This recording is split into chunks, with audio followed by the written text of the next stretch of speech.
नमस्कार दोस्तों, स्वागत है आपका गोविंदम बायोलॉजी क्लासेस में। पिछले वीडियो में हमने पढ़े थे कि पुष्प का जो नर चंद्रांग है पुंकेसर, उसकी संरचना के 3 भाग, परागकोश, योजी और पुतंतु। फिर हमने परागकोश की टीएस काटी थी। परागकोश की टीएस में हमने देखा था कि एक परागकोश में 4 लघु बीजाणु धानियां पाई जाती है। कौन कौन सी देख लेते हैं इस प्रकार से। जब हमने परागकोश की टीएस काटी थी तो परागकोश हमें 2 पालियों में बटी हुई संरचना दिखाई देती, एक पाली ये और एक पाली ये। इसके अंदर एक परागकोश में 4 लघु बीजाणु धानियां पाई जाती है। ये बात भी हो गई थी। ये परागकोश की भित्ति की बात कर ली थी हमने कि सबसे बाहर एपिडर्मिस, फिर एंडोथीशियम,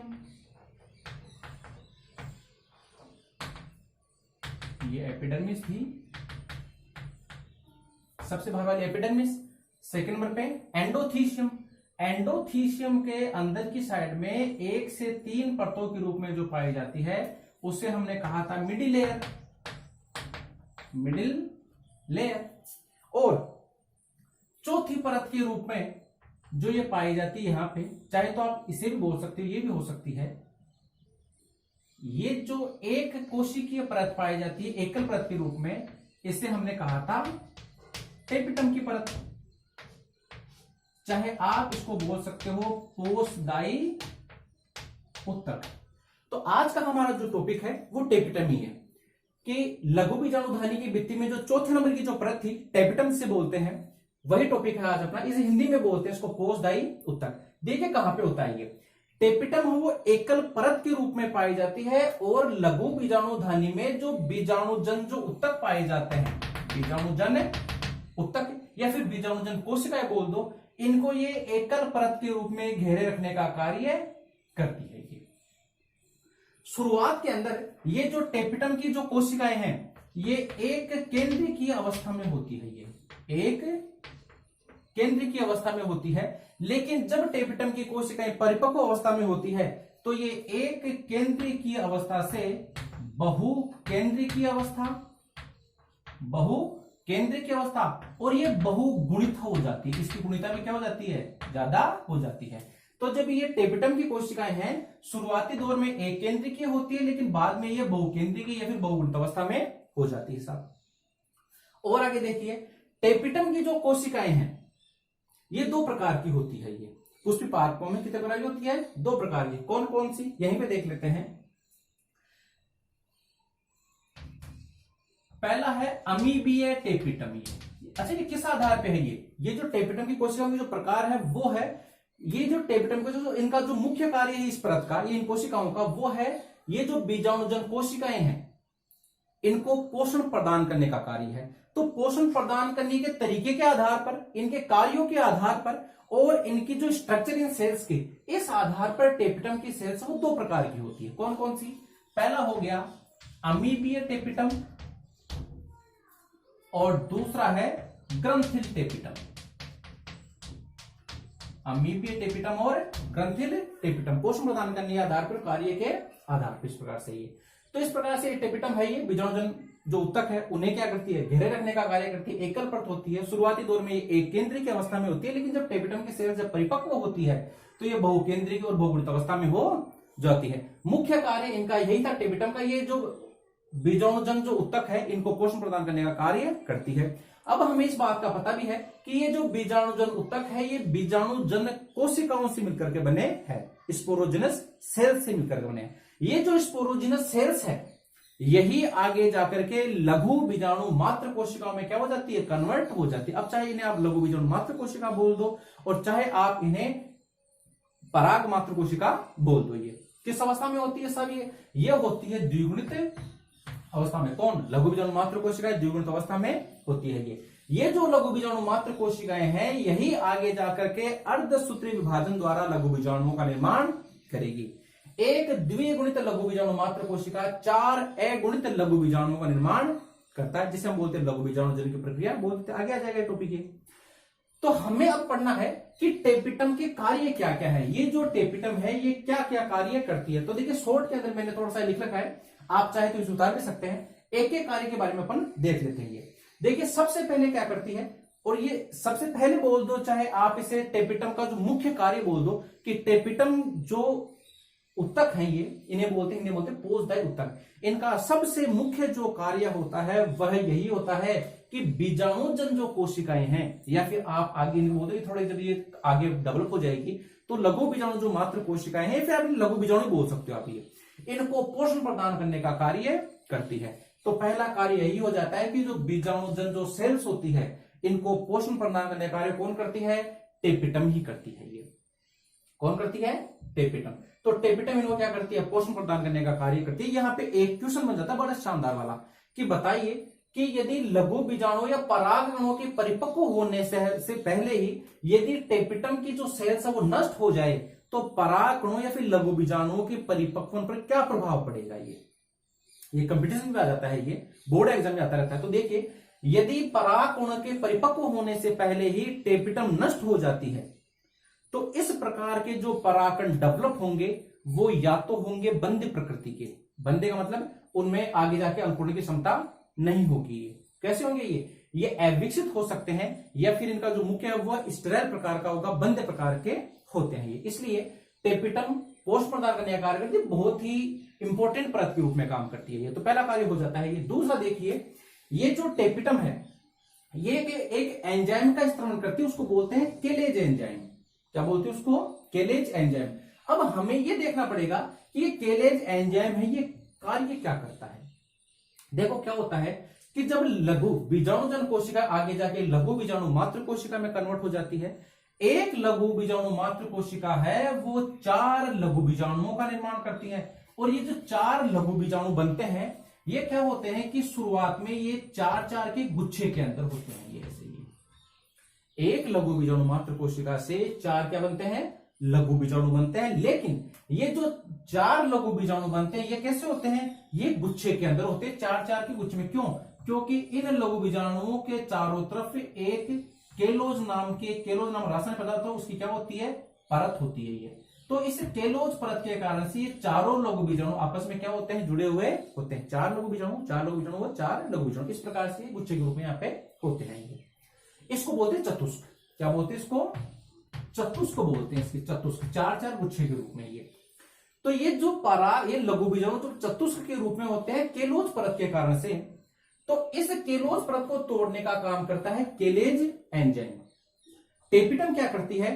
केलेज एंजाइम का स्त्रवण करती है, जिससे ये केलोज परत टूट जाती है और चारों ये जो लघु बीजाणु है ये अलग अलग हो जाते हैं। कैसे हो जाते हैं? ये अलग अलग हो जाते हैं और फिर इन्हीं लघु बीजाणुओं को परागकण कहा जाता है। तो इस प्रकार से लघु बीजाणुओं को चतुष्क से मुक्त कराने का कार्य कौन कर रही है? ये टेपिटम के द्वारा स्त्रवित केलेज एंजाइम कर रहा है। बड़ा ही इंपॉर्टेंट क्वेश्चन है, काफी नेट के एग्जाम हो गई या जितने भी कंपटीशन एग्जाम्स है फर्स्ट ईयर तक में आया हुआ क्वेश्चन है ये। तो ये दूसरा कार्य हो गया। तो सब पहला कार्य लघु बीजाणु सेल्स को पोषण प्रदान करने का कार्य है। दूसरा है केलेज एंजाइम का स्त्रवण करती है। क्या करता है साहब? ये केलेज एंजाइम है वो लघु बीजाणु केलोज परत से मुक्त कराने का कार्य करता है ये। चलिए आगे तीसरा देखिए ये भी इंपॉर्टेंट क्वेश्चन, यहां से भी क्या आ जाता है ये भी क्वेश्चन है ये। टेपिटम की सेल्स में क्या होता है कि कुछ वश्य प्रकृति की लिपिड टाइप की कुछ सेल्स होती है, गोलाकार संरचनाएं बोल दो, हमें सेल्स मत बोलो, क्या बोलो? गोलाकार संरचनाएं बोलो। कि जो टेपिटम की सेल्स में है उसके अंदर वश्य प्रकृति की कुछ गोलाकार संरचनाएं होती है और उन गोलाकार संरचनाओं को हम बोलते हैं प्रोयूबिस्काई। क्या बोलते हैं उसको? प्रोयूबिस्काई, प्रोयूबिस बॉडीज। कौन होती है? बोले साहब जो टेपिटम की जो कोशिकाएं हैं इन कोशिकाओं में वश्य प्रकृति की गोलाकार संरचनाएं होती है, इनको हम बोलते हैं प्रोयूबिस्काई। क्या होता है कि इन प्रोयूबिस्काई के ऊपर स्पोरोपोलिनिन नाम का एक रासायनिक पदार्थ का क्या हो जाता है? जमाव हो जाता है। ये किसका जमाव हो जाता है? स्पोरोपोलिनिन का। किस पे हो जाता है? ये जो प्रोयूबिस्काई है लिपिड प्रकृति की गौ संरचनाएं, इनके ऊपर स्पोरोपोलिन का क्या हो जाता है? जमाव हो जाता है। ये जो स्पोरोपोलिन का जमाव हो गया तो अब ये जो संरचना है हम इसको बोलते हैं यूबिस्काई या फिर यूबिस कण, यूबिस बॉडीज, यूबिस बॉडीज बोलते हैं। कब बोलेंगे कि जब प्रोयूबिस्काई के ऊपर स्पोरोपोलिन नाम का क्या पदार्थ का जमाव हो जाते हैं, किसमें कन्वर्ट हो गई, ये यूबिस बॉडीज में कन्वर्ट हो गया। यूबिस बॉडीज वो संरचना है कि साहब वसा की जो गोलाकार संरचना है, इस पर स्पोरोपोलिन का क्या हो गया, जमाव हो गया। अब क्या होता है, ये जो यूबिस कण है ये क्या करते हैं कि जिसे मानिए परागकण है, तो परागकण का दो परतों में होता है, ये एक ये अंतः चोल हो गया और ये बाह्य चोल हो गया। तो परागकण की जो बाह्य जो परत है, इस पर क्या होता है, ये गोलाकार संरचनाएं आकर के सेट हो जाती है। यहां से इससे क्या होगा कि जो परागकण की जो बाह्य परत जिसे हम बोलते हैं बाह्य चोल, ये कैसा हो जाता है, ये मोटा हो जाता है और एक प्रकार से प्रतिरोधी पदार्थ का कार्य करने लग जाता है ये। तो इस प्रकार से परागकण का ये जो बाह्य चोल है, इसका निर्माण कौन कर रहा है, ये करिए यूबिस्काई कर रहा है। यहाँ पे ये एक बात और कि सर ये स्पोरोपोलिनिन क्या चीज आ गई है, देखिए परागकणों का जो विशेष रंग होता है ये स्पोरोपोलिनिन के कारण से होता है। स्पोरोपोलिनिन ऐसे बोल सकते हो कि एक जो पादप है उसमें सबसे प्रतिरोधक जो पदार्थ होता है वो कौन होता है, स्पोरोपोलिनिन ही होता है। ये स्पोरोपोलिनिन का जमाव होने से परागकणों की प्रतिरोधक क्षमता क्या हो जाती है, बढ़ जाती है, जिससे ताप का या फिर किसी आर्द्रता का या और किसी रासायनिक पदार्थ का इन परागकणों पर प्रभाव नहीं होता, इनकी जीवन क्षमता एक तरीके से बढ़ जाती है। कौन बढ़ाता है सर, स्पोरोपोलिनिन बढ़ाता है। दोबारा बताया तो देखिए कि टेपिटम के सेल्स है उनमें वस्य प्रकृति कुछ गोलाकार संरचनाएं पाई जाती है जिनको हम बोलते हैं प्रोयूबिस्काई बोलते हैं। ये लो प्रोयूबिस्काई। अब इन प्रोयूबिस्काई के ऊपर स्पोरोपोलिन नामक एक रासायनिक पदार्थ का जमाव हो जाता है, तब हम इनको बोलने लग जाते हैं यूबिस्काई या यूबिस कण। ये जो यूबिस कण है ये परागकण का जो बाहरी परत है इसके ऊपर जमा हो जाता है, इससे बाहरी परत वो मोटी हो जाती है ये, और इसमें मोटी हो जाती है और बाहरी परत कौन सी है, ये बाह्य चोल। तो इस प्रकार से परागकणों के बाह्य चोल का निर्माण कौन कर रहा है, वो भी कौन कर रहा है, यहाँ पे ये यूबिस कण कर रही है और मदद कौन कर रही है, यहाँ पे ये टेपिटम की सेल्स मदद कर रही है यहाँ पे। तो इस प्रकार से ये कौन सा हो गया, ये तीसरा पॉइंट हो गया। चौथा देखिए पोलन किट आवरण का निर्माण। यहाँ पे देखिए परागकण है, इसका ये बाहरी चालन, ये है अंतः चोल और ये है बाह्य चोल, या फिर ये बोलो अंदर की परत है, ये बाहर की परत है। ये आगे डिटेल से पढ़ाएंगे इसको। अब क्या होता है कि ये जो बाह्य परत है इसके ऊपर एक तेलीय परत का जमाव और भी हो जाता है। ये कैसी परत है, ये तेलीय प्रकृति की चिकनी परत का काम करती है। ये इस परत को हम क्या बोलते हैं, पोलन किट बोलते हैं। परागकणों के बाह्य चोल के ऊपर एक परत और पाई जाती है तेलीय प्रकृति की, इसे हम क्या कहते हैं, पोलन किट कहते हैं। तो पोलन किट आवरण का निर्माण कौन कर रहा है, टेपिटम की सेल्स कर रही है। टेपिटम सेल्स कैसे कर रही है, क्योंकि पोलन किट की ये जो परत बन रही है, तो इस पोलन किट को बनने के अंदर जिन पदार्थ रासायनिक पदार्थों की आवश्यकता होती है उनका स्त्रवण ये टेपिटम सेल्स ही करती है। ये तो टेपिटम सेल्स क्या करिए, एक प्रकार से पोलन किट आवरण का निर्माण करती है। और परागकणों का जो विशेष रंग होता है, देखिए कई परागकण नींबू कलर के होते हैं, पीले कलर के होते हैं, कुछ रंगीन होते हैं, कुछ गहरे लाल रंग के होते हैं, कुछ हल्के लाल रंग के होते हैं। तो परागकणों का जो विशेष रंग है उनमें जो चिपचिपापन है कम है या फिर ज्यादा है, और उनमें जो विशेष प्रकार की जो गंध आती है, किसी फूल के परागकोश को आप एक बार छू के देखना और आप नाक के पास लेके आओगे, इसमें किसी में अलग प्रकार की खुशबू आती है, किसी में अलग प्रकार की आती है ये। तो परागकणों का विशेष रंग, उनका चिपचिपापन और उनमें जो विशेष प्रकार की जो गंध पाई जाती है वो इस पोलन किट के कारण से ही पाई जाती है ये। और स्पोरोपोलिन क्या कर रहा है, उनकी प्रतिरोधक क्षमता को बढ़ा रहा है, और ये पोलन किट क्या कर रहा है, रंग को, चिपचिपेपन को और गंध को क्या कर रही है, इसमें योगदान दे रही है। पोलन किट के कारण से परागण क्रिया में कीट आकृष्ट होकर आते हैं और क्या परागण क्रिया में सहायता करते हैं। इस प्रकार से चौथा काम भी हो गया ये। आगे देखिए टेपिटम का।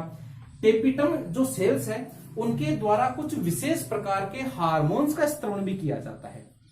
किसका सिक्रेशन किया जाता है, हार्मोन्स का, जैसे इंडोल एसिटिक एसिड IAA, जैसे IA, इसका पूरा नाम देखिए indole acetic acid, indole acetic acid. तो टेपिटम के द्वारा कुछ विशेष प्रकार के हार्मोन्स का स्त्रवण किया जाता है, जैसे एक प्रकार से हो गया जैसे इंडोल एसिटिक एसिड, तो IAA। तो एक पूछ ले कि साहब इंडोल टेपिटम के द्वारा बताइए कौन सा हार्मोन स्त्रवण किया जाता है, तो आप बता सकते हो कि साहब इंडोल एसिटिक एसिड का। इस प्रकार से ये जितने भी अभी जो क्वेश्चन बताए हैं, चाहे आप बोर्ड एग्जाम में देख ले, चाहे आप कोई भी कंपटीशन एग्जाम देख लिए, ये जरूर अटेम्प्ट होते हैं ये।